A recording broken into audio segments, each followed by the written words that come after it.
बात को कबूल करें। इन शब्दों का अर्थ आप शायद ना समझाते हो, लेकिन मैं आपके बीच में रह करके समझाने का प्रयास कर रहा हूँ। आपके मदरसों में क्या पढ़ाई किया जाता है, आपकी मस्जिदों में नमाज में क्या दुआ किया जाता है, जब हिंदू का बेटा समझाएगा तो शायद ऐसे जो अंधभक्त हैं, जो बीजेपी सर्टिफाइड हिंदू हैं, उनको शायद समझ में आएगा। एक छोटा सा प्रयास एक हिंदू का भाई आपका कर रहा है कि एक खूबसूरत हिंदुस्तान, एक पुराना हिंदुस्तान जिसमें मुसलमान भाइयों की लड़ाई एक हिंदू का बेटा लड़े और हिंदू भाइयों की लड़ाई एक मुसलमान का बेटा लड़े, एक खूबसूरत हिंदुस्तान बनाना चाहता हूँ।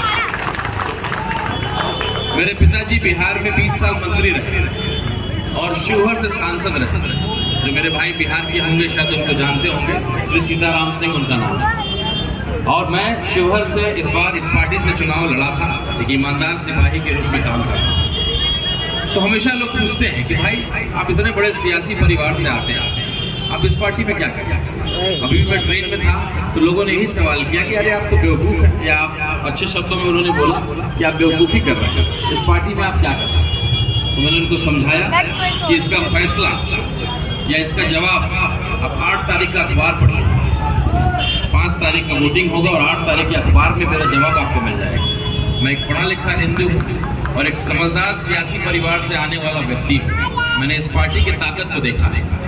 सभी पार्टियों में कार्यकर्ता होते हैं, लेकिन इस पार्टी में दीवाने होते हैं और उन दीवानों के दीवानगी को मैंने देखा क्योंकि मैंने चुनाव लड़ा है इस पार्टी से।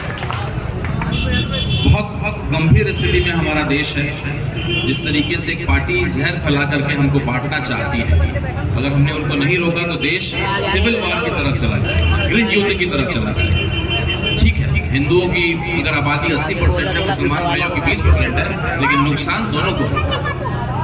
इंडिया गेट जो है नाम दर्ज है, आज किन लोगों ने शहादत दिया, देश की लड़ाई लड़ी, उसमें मुसलमानों की आबादी इतनी बड़ी है।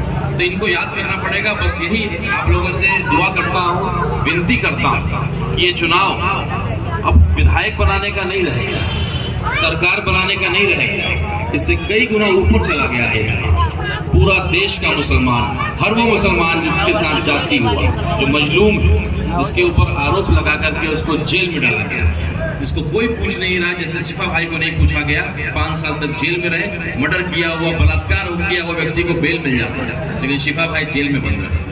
तो हर वो मुसलमान जिसके साथ जाति हुआ है बहुत उम्मीद की तरफ इस नज़र से देख रहा है कि ओखला की विधानसभा क्या करने जा रही है।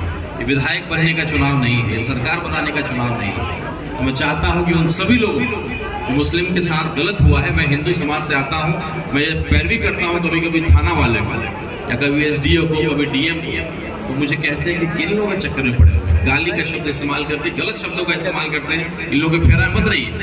तो ये भावना है लोगों की। तो कहीं ना कहीं एक चिंगारी ओखला के सरजमीन से पैदा होने जा रहा है।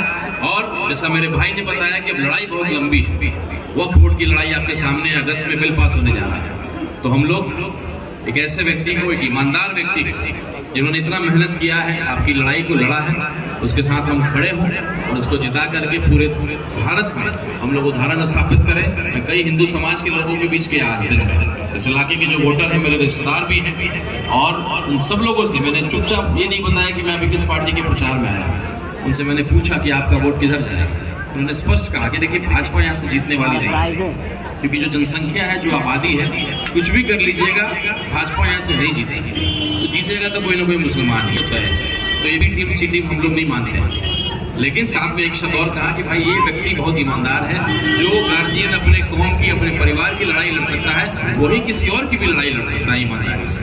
तो मैं ये आश्वस्त हूँ कि ट्रेन के लोगों ने जो सवाल मुझसे किया था कि भाई आप बेवकूफ़ हैं क्या कि आप इस पार्टी में, मैं चाहता हूँ आपकी मदद से अखबार में छपे और ओखला की धरती से एक क्रांतिकारी फैसला हो और पूरा देश का हर वो मुसलमान जिसके साथ जाति हुआ है, उसके अंदर हौसला है, उसकी ताकत बुलंद हो, और हर गांव, हर कस्बे में एक शिफाउल रहमान को पैदा करना है, ताकि वक्फ बोर्ड की लड़ाई को हम लड़े भी और इंशाअल्लाह जीते भी।